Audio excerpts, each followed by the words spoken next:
Hey guys, welcome to Excel Tutorial channel और this is the episode number of Excel Power Query Masterclass। अगर आपने 3 episode नहीं देखे जरूर देखें क्योंकि आपको लिंक मिल जाएगा डिस्क्रिप्शन में।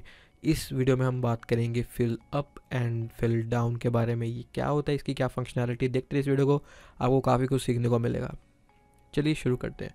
तो फिल अप एंड डाउन क्या होता है, मेरे पास ये जो आपके सामने दिख रहा होगा कि यहाँ पर मेरे पास एक रेंज है, ठीक है, एक टेबल है जो बेसिक डाटा है जिसमें मुझे पास क्लास दी हुई है यहाँ पर, ठीक है, और उसके कुछ बच्चे हैं, उस बच्चों के नंबर हैं और सेक्शन है, राइट।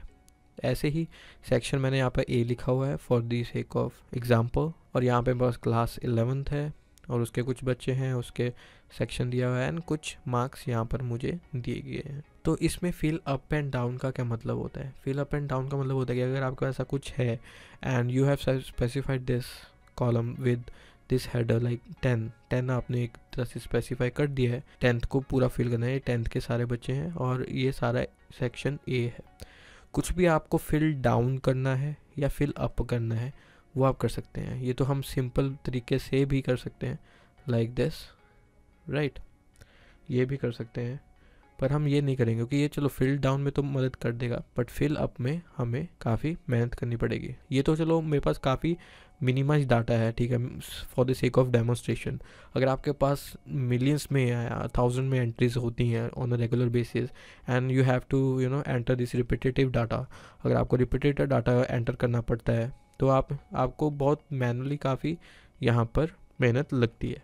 तो उसको मेहनत को बचाने के लिए हम किसका यूज़ करते हैं? पावर क्वेरी का।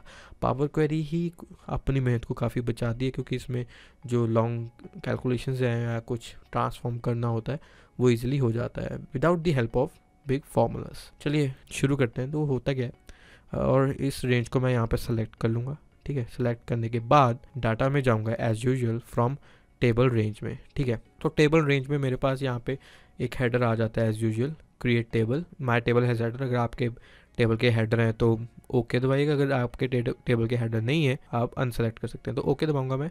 तो ओके दबाने के बाद तो हमारे पास ये सारा डाटा आ रहा है, ठीक है। तो आप देख रहे हैं यहाँ पे कि मेरे पास एक्स बीच में जो ब्लैंक वैल्यूज़ उसमें मेरा नल आ चुका है। इसको हम कैसे रिएक्टिफाई करते हैं नल को या फिर एरर को, वो मैंने पिछली वीडियोज़ में बताया, आप ज़रूर देखिएगा। तो इस वीडियो में हम बात करने वाले हैं फिल डाउन और अप की।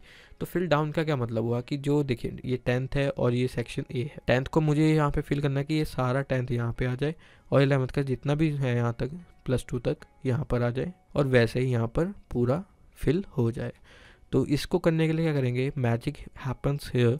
तो यहाँ पे हम क्लास का जो हेडर है उसको हम राइट क्लिक करेंगे। राइट क्लिक करने के बाद यहाँ पे फिल ऑप्शन आ रहा है, राइट। तो डाउन हम तभी करेंगे जिसका हेडर जो है वो अप होगा। जैसे कि एक्स है वो अब फर्स्ट है तो उसको हम फिल करेंगे ऐसे डाउन पे क्लिक करके। ये देखिए, तो ये सारा जो है हमारे पास एक हेडर आ चुका है, मतलब एक रो हमने क्रिएट कर दिया सिर्फ 10th क्लास के ये बच्चे हैं, ठीक है। ये इससे क्या होगा, आपको जैसे कोई पावर पिवट बनाना होगा तो उसमें काफ़ी हेल्प मिल जाती है, या फिर कोई आपको सिंक्रोनाइज डाटा भी क्रिएट करना है तो इससे काफ़ी हेल्प मिल जाती है। तो manually data drag and drop करने से अच्छा है कि हम फिल अप एंड डाउन कर लें, ये काफ़ी हैंडल फीचर बन जाता है।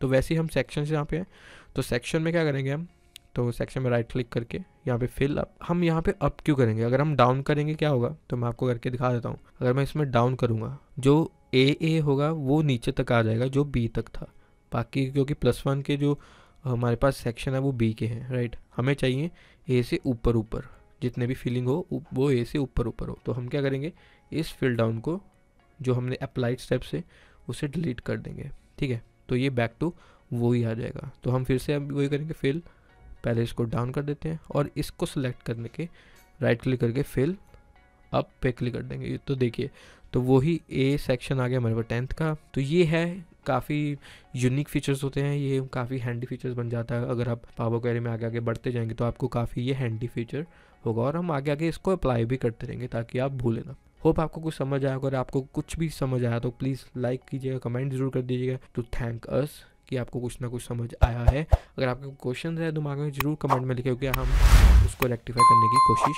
करेंगे। चलिए मिलते हैं नेक्स्ट एपिसोड में पावर क्वेरी के। तब तक के लिए बने रहिए इस चैनल पे। नेक्स्ट वीडियो तक के लिए धन्यवाद।